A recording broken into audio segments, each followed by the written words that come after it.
I should just be known as the work on my car in the worst weather possible guy, but yeah, as usual, crap weather, snow, take a look at it, have fun. Putting the snow tires on, so I decided to check sway bar and link bushings. So, in order to do them, you're going to need to jack up both sides of the car. You want to put them both up on jack stands because you'll have too much torque on the sway bar in order to test them. When one wheel's off the ground, all the torque's going to be on the other wheel. They're going to look solid. Excuse my sniffling, it's freezing cold out here.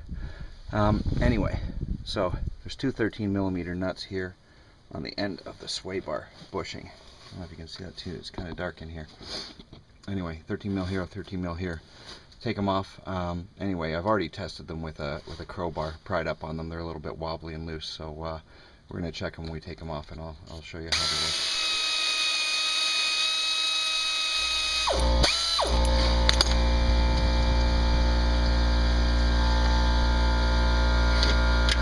Okay, there's the top cover, the top mount for the sway bar.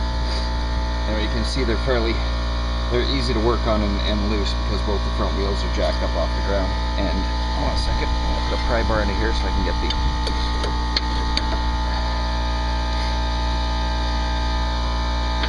You see that bushing rolling around on there? I don't even have to touch it to tell you that's loose as hell. I can do this with one hand or not somehow.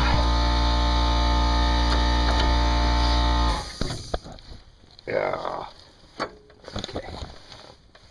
Yeah, that's loose and wobbly on there. That's going to cause a clunk in your front end.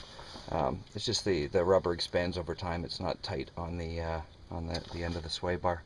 So you know, sway bar bushings are about $5-6 a piece, and they're easier than hell to replace. The center ones, the middle ones, unless the mount's broken, usually those aren't a problem. Lube them up because they need to rotate back and forth within that bushing, and just keep them nice and greased so that they don't rust in there. I have seen cars where a sway bar has actually snapped inside the bushing, usually the center bushing there, just because it got wet and crappy in there, and you don't want to replace a whole sway bar. Not much fun. But yeah, you can see this bushing is absolutely toast. Look at it rolling around on there. So we'll fix that up. Hold on a second. Okay, so I've got it, the sway bar held out of the way so you can see how loose and floppy that bushing is on there. And that's going to cause clunking when you're hitting bumps and stuff. So anyway, that was just quick. Okay, bad luck for me. I called my dealership and they don't have the sway bar bushings in stock, and it'll take them a week to get them. Absolutely ridiculous. But trying to figure what I'm going to do in the meantime, because I'm going to put these back on, but I don't want to put them back on in the exact same clunking. But if you take a look at the bushing, where it was squeezed between the upper and bottom mount, there's a ridge here, which is higher on both sides. It's raised up because over the years it's been squished, and that's where it's pushed out between the two mounts. And I figure if I put it straight up and down so that these two ridges are compressed between the mount, it'll push down harder on there and maybe be a little firmer till I get the other bushings in. Apologize this not being a complete replace the bushings video, but this is all I can do for now. But at least you'll be able to figure out how to check your sway bar bushings. If they're loose on the end of the sway bar like these ones were, just the center gets hollowed out, it gets worn out over the years and widens up, or the sway bar itself, it rusts a tiny little bit, and the diameter of it is reduced, and it just flops around in here. So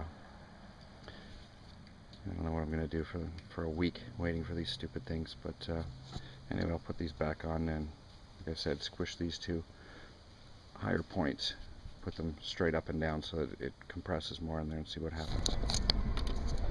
Okay, well, actually, this didn't work out that bad. These bushings, I've still, like I said, I haven't replaced the new ones, but other than the winter tire sound, hold on, let me close the window. Other than the louder winter tires, the clunking and bumping on, I have to drop the shoulder, is mostly gone. Actually, it is gone, oddly enough. Just rotating those bushings 90 degrees allow them to compress more, and happens. No, no more clunk.